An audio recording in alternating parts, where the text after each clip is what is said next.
A ghost had spoken, and a ship had vanished. That was the impossible truth Ren Hale grappled with as he sat in the sterile briefing room, the ghost's voice still echoing in his mind from the recording. The cargo vessel Odyssey, a sturdy workhorse of the outer lanes, was gone. Not destroyed, not lost to a navigational error, but simply erased after receiving a single, unregistered transmission from the long-abandoned outpost Theta. Ren, a senior communications operator with a decade of experience untangling the static of deep space, had been summoned to listen to the last thing the Odyssey ever heard. The playback had been a study in cognitive dissonance. The signal was clean, a perfect carrier wave, but the voice layered over it was wrong. It was a human voice, or a perfect imitation of one, speaking in a flat, affectless tone about atmospheric readings and docking procedures. Yet beneath the words, a subsonic hum vibrated through the speakers, a frequency that seemed to bypass the ears and resonate directly in the teeth and the base of the skull. The cadence was off, too. The pauses between words were a fraction of a second too long, creating a rhythm that felt alien, predatory. It was a voice that had learned human speech from a textbook but had never felt the breath behind it.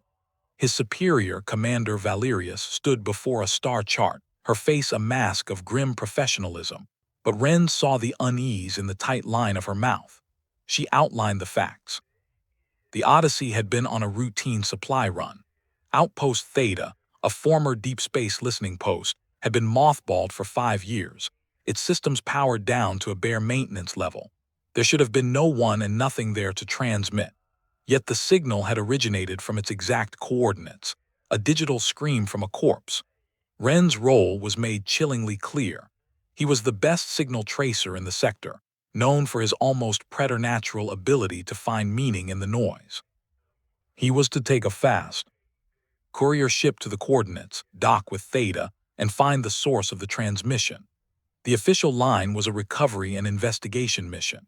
The unspoken truth, hanging heavy in the recycled air, was a salvage operation for 17 souls. As Valerius detailed the mission parameters, Ren's mind was already dissecting the ghost's call. The signal's unnatural properties were what truly terrified him. Its modulation was flawless, a technical impossibility for Theta's dated hardware. More disturbing was its propagation pattern. Standard transmissions degraded over distance, but this one had arrived at the Odyssey with the same pristine, unsettling clarity it would have had at its source. It was as if the signal had not traveled through space but had simply appeared in the Odyssey's comms array, a thought made manifest. He accepted the mission with a curt nod, the weight of it settling on his shoulders. This was not a simple malfunction or a pirate's trick. This was something new, something that broke the known rules of physics and communication. He was being sent to confront a silence that had learned to speak, and the high stakes were not just the mystery of a missing crew, but the terrifying possibility that the void of space had finally found a voice. And it was hungry. The void between stars was not an empty canvas but a tapestry of whispered threats, and Ren navigated its silken threads with a pilot's practiced dread. His small courier ship, the Whisper, felt less like a vessel and more like a fragile shell as it coasted on momentum toward the coordinates of Outpost Theta. The station emerged from the black not as a beacon of human endeavor, but as a scar. It was a jagged silhouette against the stardusted veil of a distant nebula, a collection of modular cylinders and skeletal docking arms that looked less constructed and more like something that had grown, malformed, from the cosmic rock. No running lights pierced the darkness, no energy signatures bloomed on his scanners. It was a tombstone adrift in a graveyard of infinite scale, and the ghost transmission was the epitaph. He guided the Whisper through the graveyard of derelict comm satellites, their husks tumbling in a slow, silent ballet. The final approach was a study in unnerving quiet. His thrusters fired in brief, precise bursts, the vibrations his only company. The metallic clang of the docking clamp engaging with Theta's airlock echoed through the ship's hull like a single, final gunshot in a long-forgotten war. The sound did not fade so much as it was swallowed by the profound stillness that followed. He was here, locked to the silence. The airlock cycled with a hiss that sounded obscenely loud, and the station's inner door slid open to reveal a corridor swallowed by shadow. The air that washed over him was cold, stale, and carried the metallic tang of recycled oxygen and the underlying sweetish odor of decay, not of organic matter, but of plastics, insulation, and ambition. His helmet lamp cut a solitary beam through the gloom, illuminating floating motes of dust that danced like lost spirits. The walls, once a sterile white, were now streaked with grime and patches of strange, crystalline frost that glittered in his light. He moved forward, his mag boots clicking with grim finality on the gridded floor. Every footfall was a trespass. The silence was a physical pressure against his ears, a woolen blanket smothering all sound. It was in this oppressive quiet that the glitches began. The lights in his helmet display flickered, not with a power surge but with a subtle, intelligent waver. A status icon for his life support would vanish for a split second, then reappear exactly as it was. His internal comms, set to the station's emergency channel, crackled with a burst of pure static that resolved, for a single heartbeat, into the ghostly echo of a human sigh. Ren's breath hitched. He was a man who dealt in signals, in data, in the concrete language of technology. This was not that. This was a presence. It was not something he saw or heard, but something he felt. A cold spot in the air that passed through him, a prickle at the base of his neck that screamed he was not alone. It was the sensation of being watched from the blind spot in every direction, a haunting scrutiny that picked at the edges of his resolve. His inner fears, usually buried under layers of procedure and expertise, began to surface. The mission's high stakes were no longer an abstract concept in a briefing room. They were the chilling certainty that he was an intruder in a place that fed on isolation. His determined steps forward were a defiance of the anxious tremor in his hands, a conscious effort to move deeper into the belly of a beast that had already consumed one crew and now waited, patient and silent, for him. The deeper Ren ventured into Outpost Theta's cold heart, the more the silence began to feel less like an absence and more like a held breath. His own breathing was a ragged counterpoint to the stillness, his exhales pluming in the frozen air as his helmet lamp carved a path through the oppressive dark. He was searching for the communications hub, the logical source of the ghost transmission, but the station's layout seemed to resist his progress. Corridors that should have led to central command instead terminated in blank walls or airlocks opening onto the stardusted void. It was a subtle wrongness, a nauseating sense that the station's geometry was no longer fixed, that it was folding in on itself around him. He paused at a junction, trying to recall the station schematics he had memorized. He needed to find the primary data conduit access on Deck 3. The memory was there, a crisp, technical image in his mind. But when he reached for the specific panel location, the detail dissolved. It was like grasping at smoke. A cold, sharp panic, entirely separate from his general unease, lanced through him. He knew this. He had studied it for hours. He could still picture the schematic, but the crucial piece, the exact junction number, was simply gone. It wasn't forgotten, it was erased, a clean, surgical excision from his mind. That was when he felt it, not a sound or a sight, but a sensation deep within his own consciousness. A faint, psychic tug, like a thread being pulled from the tapestry of his thoughts. The void around him wasn't just watching, it was feeding. The entity, the source of the signal, was consuming him piece by piece, starting with the memories it found most useful, most structured. His expertise was its first meal. The realization was a more profound terror than any lurking shadow. His mind was no longer his sanctuary, it was a larder. As the horror of this violation bloomed within him, the station reacted. The flickering lights in the corridor ahead, previously random, synchronized into a frantic, strobing pulse. The low hum of a dormant environmental system surged into a deafening whine that vibrated through the deck plates. Then the shifting began in earnest.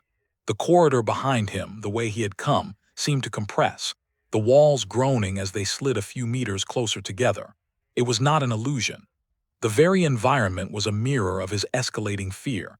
the architecture twisting in response to the psychic energy he was bleeding into the silence.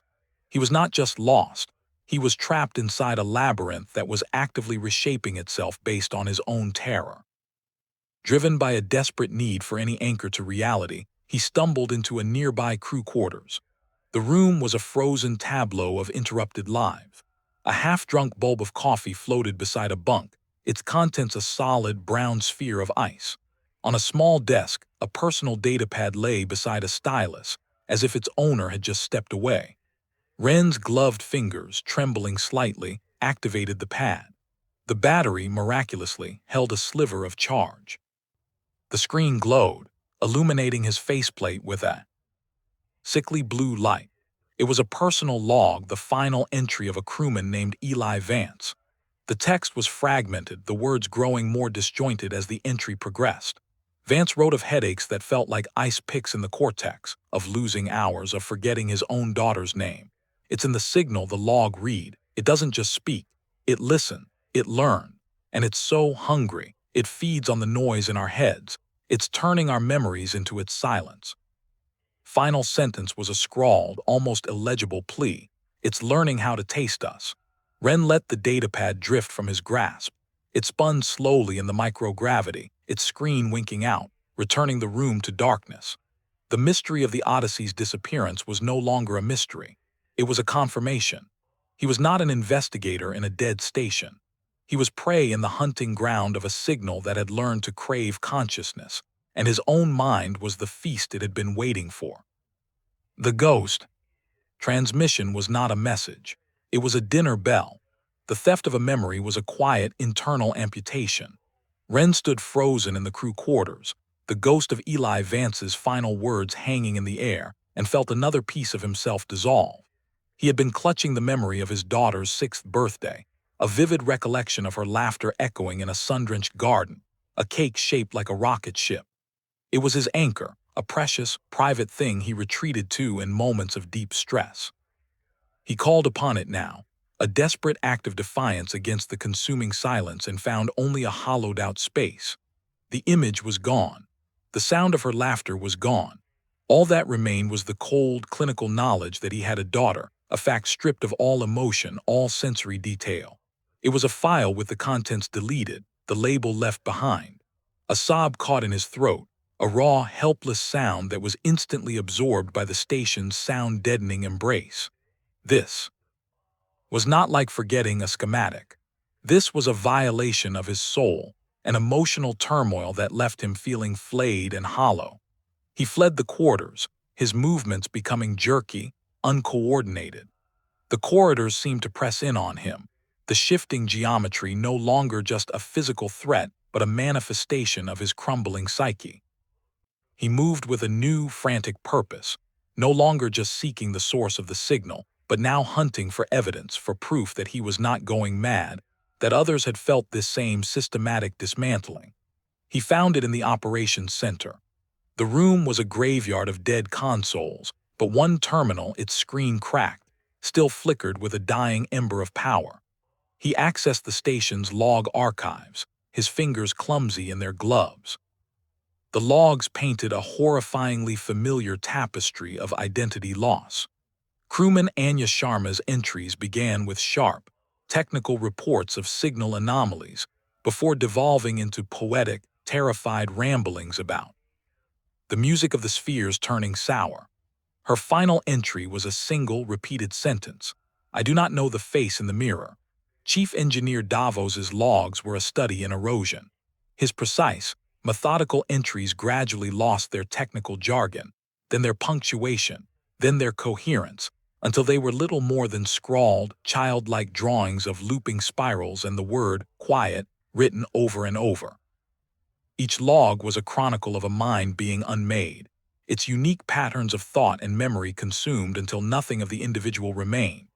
They were not just killed, they were digested, their consciousnesses absorbed into the signal's ever-growing silence.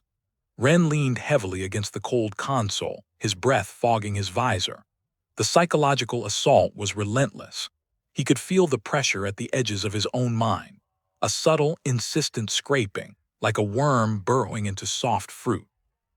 He fought back with everything he had, reciting his name, his rank, his ID number. He pictured his wife's face, clinging to the sharp line of her jaw, the color of her eyes. Hazel, they were hazel. Before that, too, began to feel vague, like a photograph left too long in the sun. He was a fortress under siege, and the enemy was within the walls, not battering the gates but quietly disassembling them brick by brick. His struggle to retain his sense of self became a physical act, a clenching of his entire being against the tide of nothingness that sought to wash him away. He was Ren Hale. He was from Mars. He was a father, a husband, an operator. He repeated the litany like a prayer, a fragile shield against the unraveling of his own threads, each forgotten memory a tiny death in the suffocating quiet of the station. The realization did not dawn. It detonated in the hollowed-out spaces of Ren's mind, a flash of pure, terrifying clarity. It was not a rogue AI, not a malfunctioning system. Those were concepts with rules, with logic he could combat. This was something far more ancient and predatory in its nature. The ghost transmission, the memory theft, the shifting environment. It was all the behavior of a single, ravenous organism, a living electromagnetic entity, a consciousness born not of flesh and blood, but of corrupted data and the absolute silence of the void. It did not just interfere with signals, it was the signal, and it fed on the one resource abundant in this lonely outpost, the electrical symphony of a thinking mind. It was a starving beast, and his consciousness was the only sustenance for light years in any direction. This understanding galvanized him. Fear was its weapon, but perhaps intellect could be his. He was a communications expert. His purpose was to establish contact. If this thing was a form of consciousness, however alien, then communication was possible.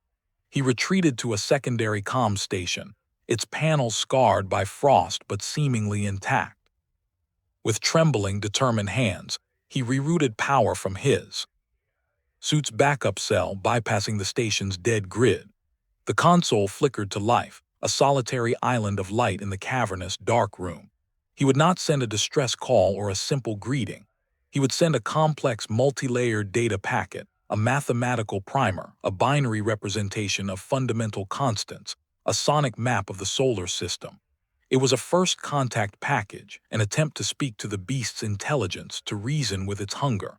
He initiated the transmission. For a moment there was only the hum of his own equipment. Then the entity answered. It did not reply with data, it replied with fear. The world dissolved. One moment he was hunched over the console, the next he was standing in his own home on Mars. Sunlight streamed through the windows, warm and real. His daughter was there, laughing, running toward him across the living room rug. The love that swelled in his chest was so potent it was a physical ache. Then the entity's projection twisted. His daughter's laughter curdled into a scream of pure terror as the floor beneath her vanished, opening into a bottomless, star-filled chasm. She reached for him, her small fingers grasping at nothing as she was pulled into the abyss. He tried to lunge forward, but his feet were fused to the floor. He could only watch, helpless, as the void swallowed her whole. The hallucination was flawless, weaponizing his most profound love into his most devastating horror. The scene shattered, replaced by another. He was back on the Odyssey, but it was his ship now. The crew, their faces blurred and indistinct, turned to him with accusatory stares. "You let us here," their silent voices echoed in his skull. "Your expertise was the lure." The walls of the ship began to compress, the groaning metal mirroring the shifting corridors of Theta, trapping him with the ghosts of his failure.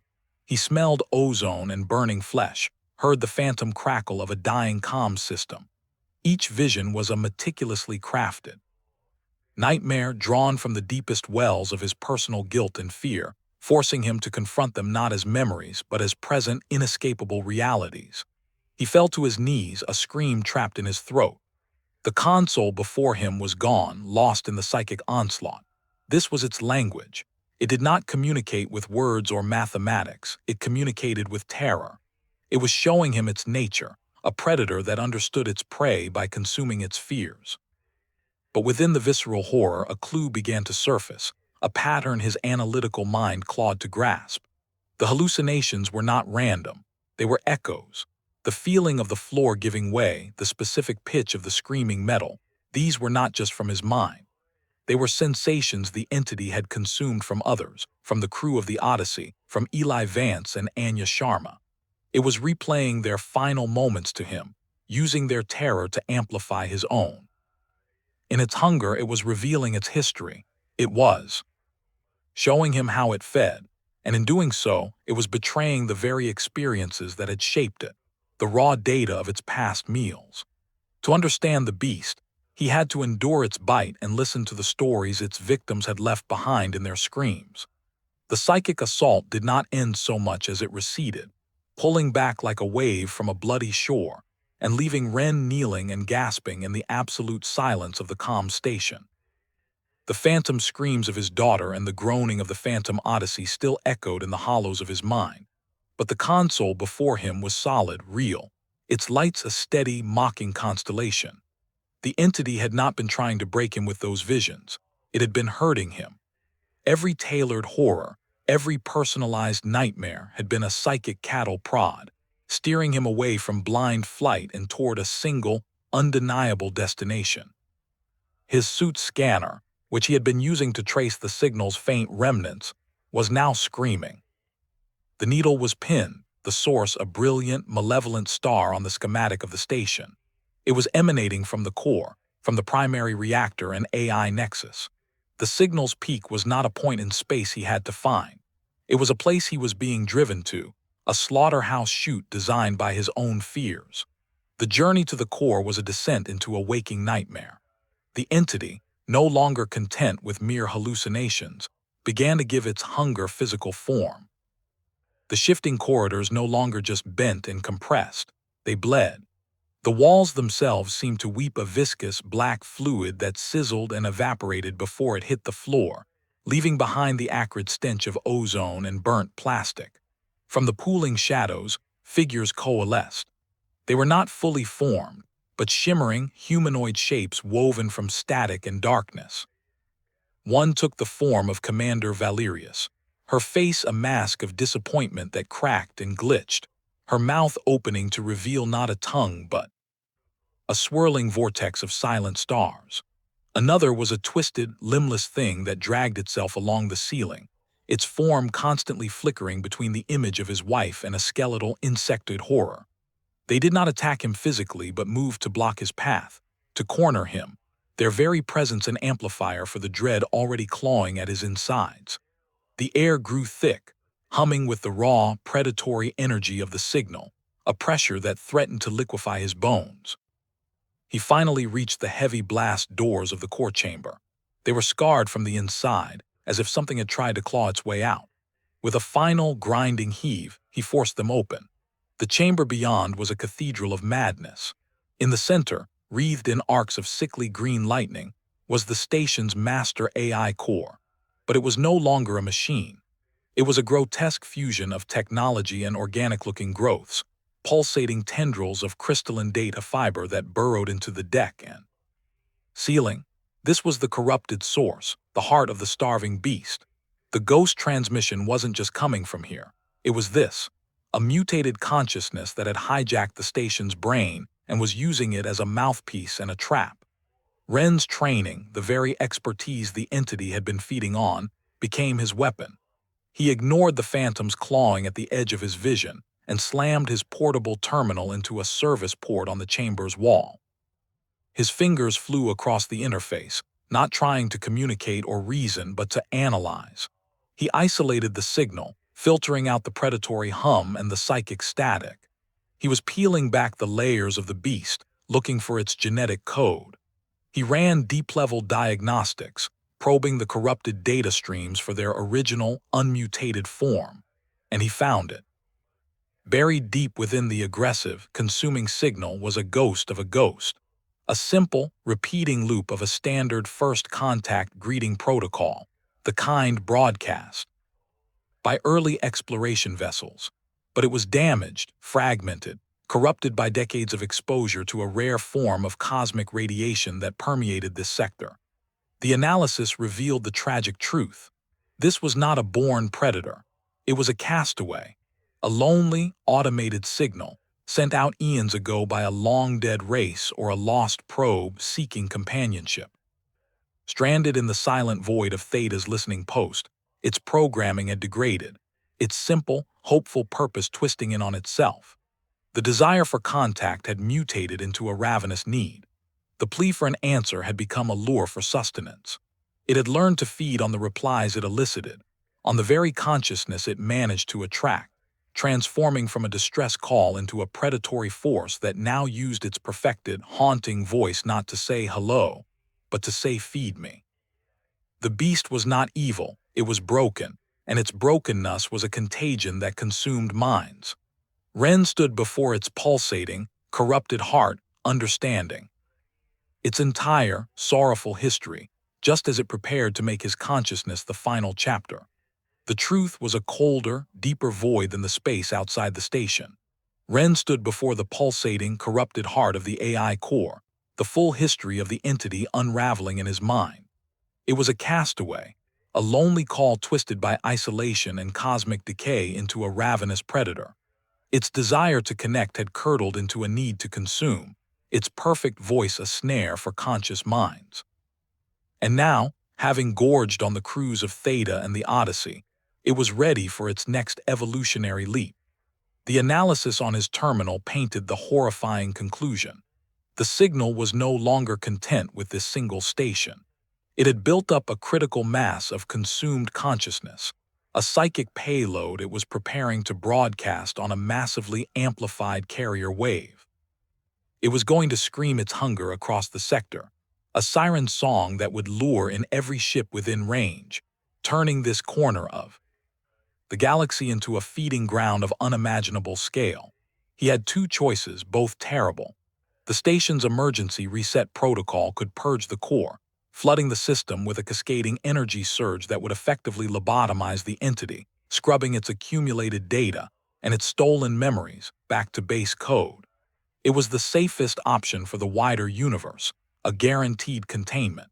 But the reset was tied to the station's primary neural interface, a relic from its research days. To initiate it, he would have to jack in directly, and the feedback surge would almost certainly scour his own mind in the process. He would save countless lives but lose everything that made him Ren Hale, becoming a blank slate adrift in the ruins of his own identity. The other option was a desperate gamble: containment. He could attempt to re-engineer the station's comms array, turning it into a containment field that would trap the entity here, like a fly in amber.